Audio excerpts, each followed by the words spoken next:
morning, and welcome to Talk of the Town on 99.7, 1450 WHTC and WHTC.com. And we welcome you to Talk of the Town for this Wednesday, December the 9th. I'm Gary Stevens. We'll be open line following the 10 and 11 o'clock news blocks. Patty Vandenberg will join us in about an hour with what's new around Holland.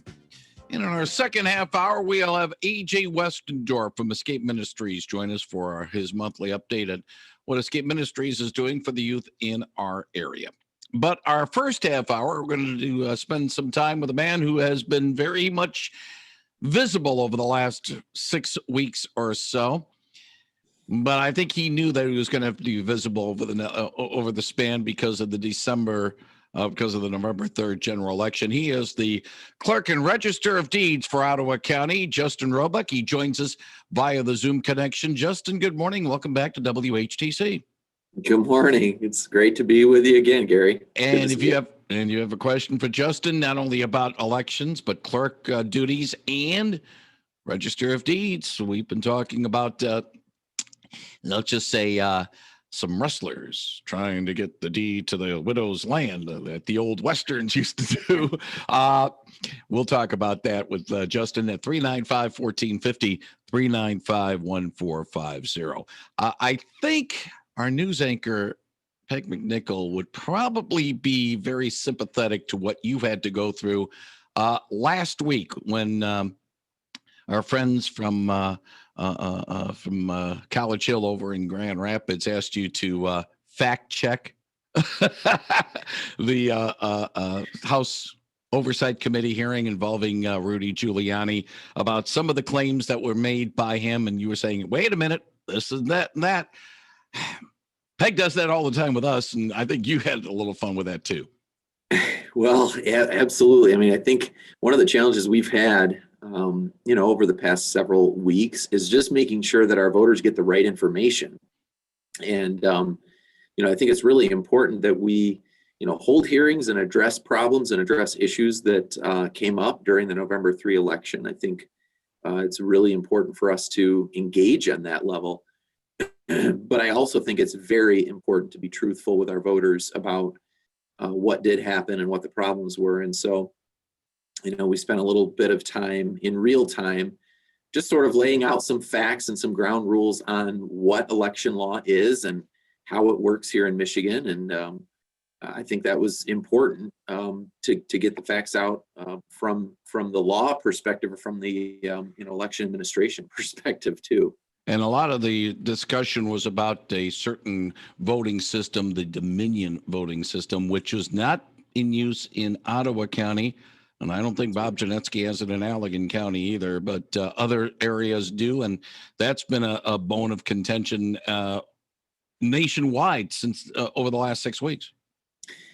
Yeah, I think it's definitely been concerning that so much misinformation has been disseminated about Dominion systems. And you're right, we do not have Dominion systems here. We use a company called Hart InterCivic. They are based in Austin, Texas. They've been around for about 100 years in the election business, but obviously their software is one of the newer ones on the market. We felt very confident in our choice in 2017 when we made that choice to go with Hart. But I would stress too that as far as the accuracy of the tabulation devices and the software, the fidelity of the software programming, I'm very confident in Dominion's system as well. We took a hard look at Dominion and Hart before we made our choice, and I'm completely confident that those machines work properly as well.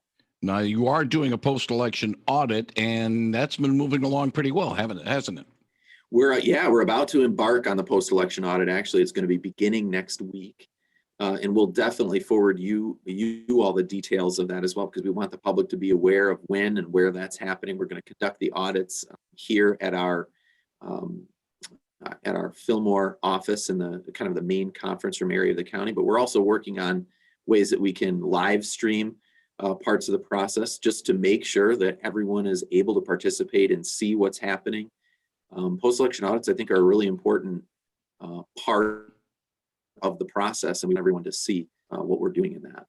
395-1450 if you have a question for Ottawa County Clerk and Register of Deeds Justin Roebuck.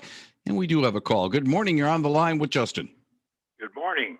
A question for Justin is that why is all the focus on the audits and checking on whether or not the ballots were counted correctly, as opposed to the amount of ballots and the way the ballots are received and accounted for and certified?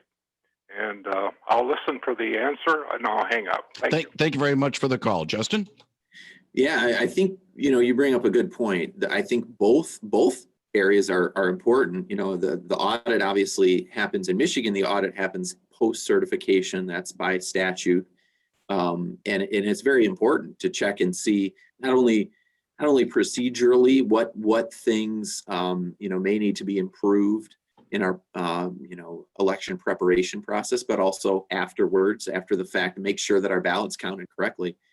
But your point of verifying ballots prior to that is also very relevant. I think that is something that we've worked very hard on this year. I would like to see some additional reform in that. One of the things that I believe strongly that our legislature needs to look at is utilizing electronic processes and technology to better help us verify signatures. Right now, we do signature verification in every single jurisdiction in the state. We verify a voter's signature on their application for a ballot, as well as their signature on their ballot before that's ever counted. But there are much more efficient and probably much more accurate ways of doing that, utilizing technology that compares signatures across multiple processes that the human eye cannot catch. And I think it would make it more efficient and better. But we do have a lot of processes in place to ensure the integrity of the ballots as they are coming in and prior to being counted on election day as well. 395-1450, 395-1450 if you have a question for Ottawa County Clerk and Register of Deeds Justin Roebuck. Observers and recount observers and election observers, there are some regulations that are in place that makes it so that it is an orderly situation.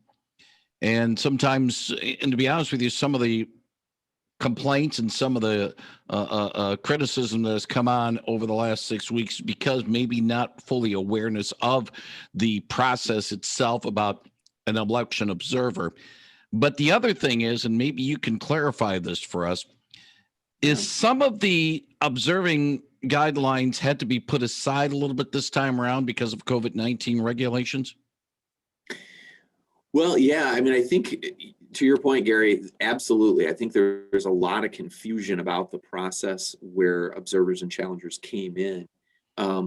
We did have a regulation from the Bureau of Elections that came out early on during the COVID situation. Actually, I think it was in effect for the August election, which basically said that challengers in a election precinct, have to remain 6 feet distant. And that was actually overturned in the courts just prior to the November election. And so the ruling there, the settlement that was reached there, basically allowed the challengers to step forward, to get right behind the election worker to view whatever they needed to view, and then kind of step back when they weren't viewing something to give that space. And I think that makes sense. It certainly is important for challengers to see the whole process and to see it laid out.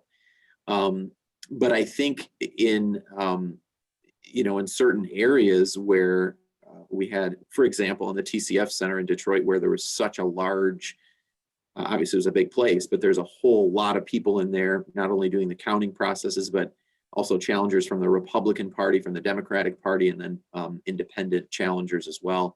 I think they did, according to health regulations, limit the number of folks individually.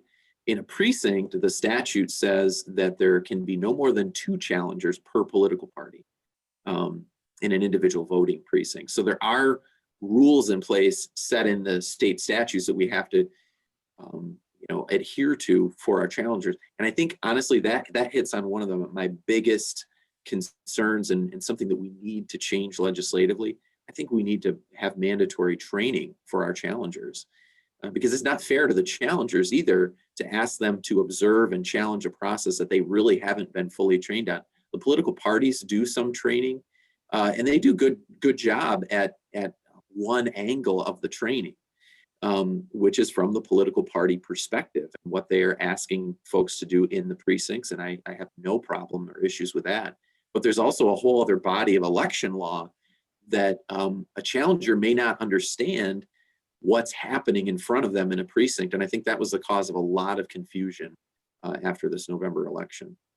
One more election question from me, and then we'll move on to some other things as well. Some of the issues that have come up over the last 6 weeks or so, Justin, has been a case of maybe human error. Things that would, be honest with you, people would probably say, that's just human error, human boo-boos.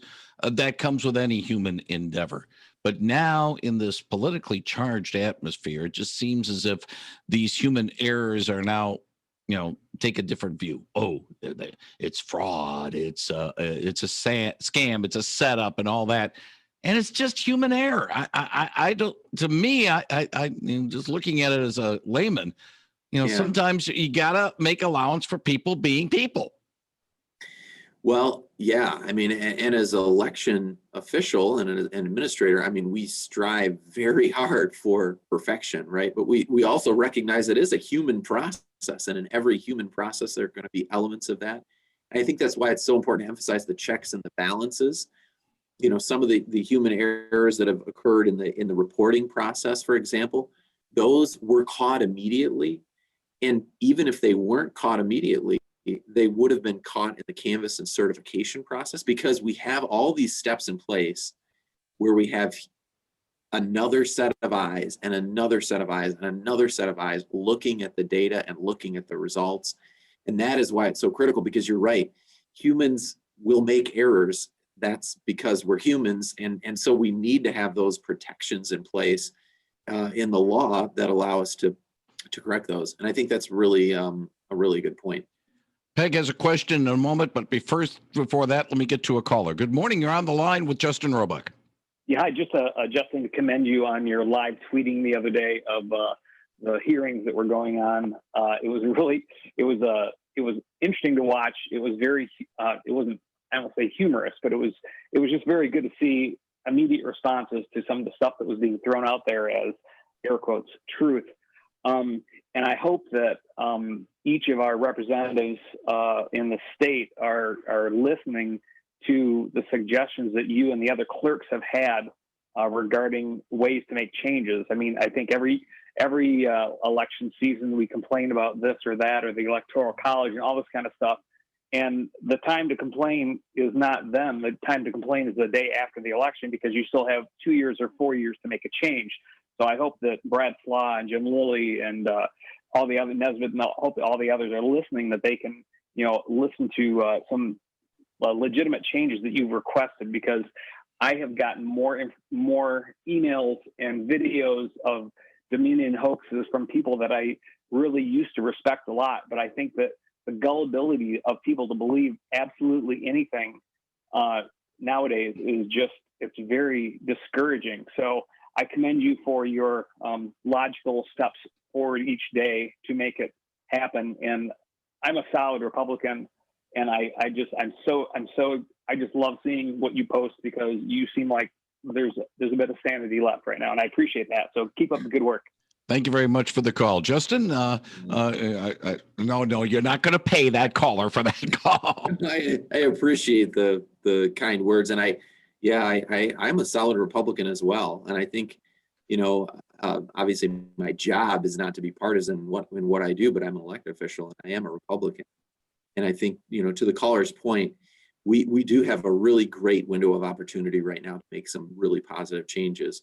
The election was not perfect. There were errors that happened. There are things in our laws that should be clarified and changed. We should have more transparency. We should have better training for challengers. And there's a really great opportunity right now to make that happen. And we've had some good constructive conversations with our legislators. I currently chair the Michigan Council of Election Officials, which is a consortium of county and local clerks across the state that really do lobbying for election issues. And we've had some great conversations. And I think that is the direction. You're absolutely right. That's the direction we need to take. We need to be able to move on and improve processes. And yeah, I think it's so important for leadership from the top down to be honest with our voters, honest about our problems, and honest about the integrity of the system, because there are both. We have problems, and we also have a system with integrity. We need to highlight that for our voters.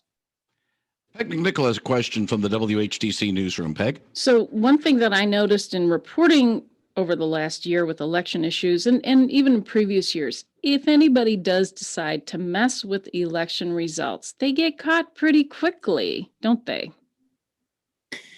Well, yeah, I think it's a good point. I mean, You have so many checks and balances. Sorry to interrupt, but you have so many checks and balances. Almost everybody gets caught who's trying to mess with it.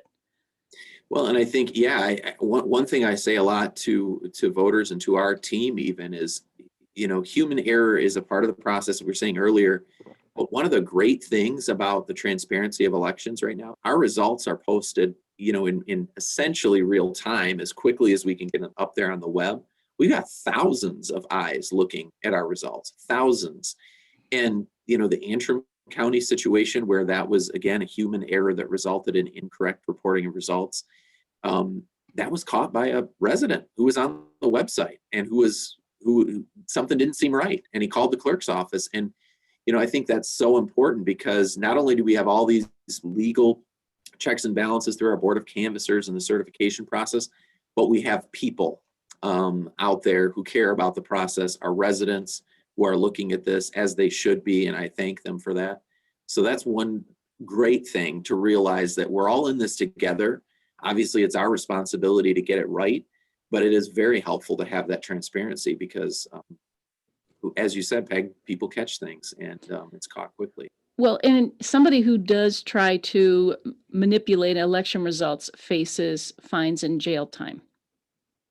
Absolutely. And I'm actually not aware of a situation in the state of Michigan where election results have been manipulated outside of anecdotal or incidents of potential voter fraud, where someone attempts to fill out a ballot for someone who's not them and forges a signature, and those kinds of things. And that's a 5-year felony to do that for one incident of voter fraud like that.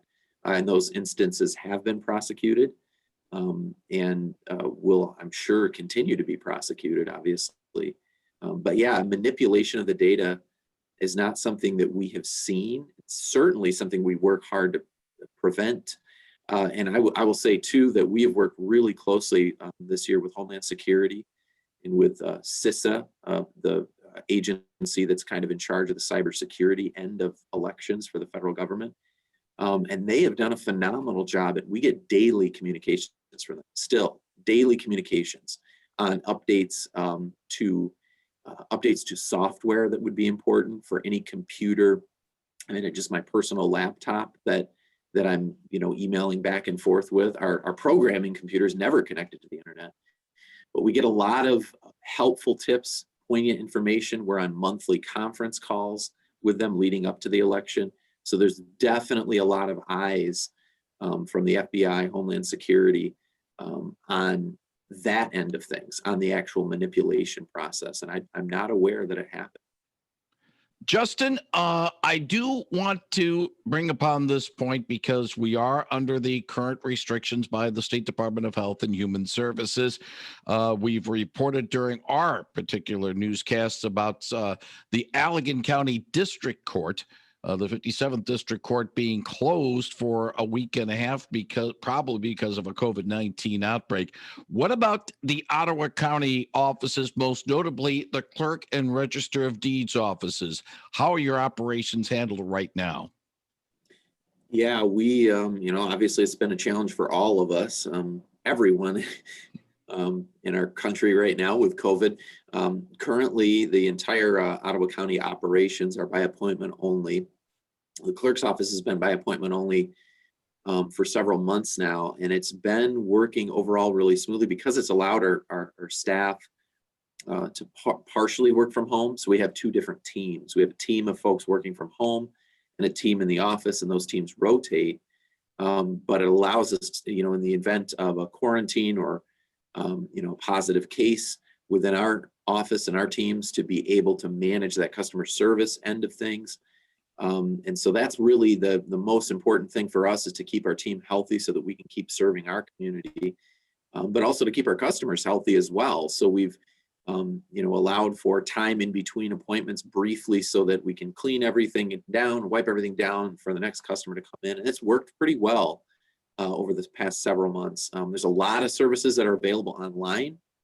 We've actually, made some changes to our policy and some procedural changes to allow us to do even more online and by mail, which has been working great. But for any in-person appointments that are needed, people can definitely check out our website, miottawa.org/clerk or /clerk ROD. And that will provide folks with all the information they need as well. And of course, there's a phone number in case people want to, use the phone to try to schedule an appointment. That number is? Definitely. So 616-994-4531. That's our main line of the county clerk's office. You can schedule register of deeds or clerk's appointments there. If you have a court concern or need to file documents with our circuit court, you can also call us there. That number is 616-846-8315. Can you repeat those numbers, because people like to write them down? Yeah, clerk and register of deeds services, 616-994-4531, and then 994-4531, and then the court side, 846-8315.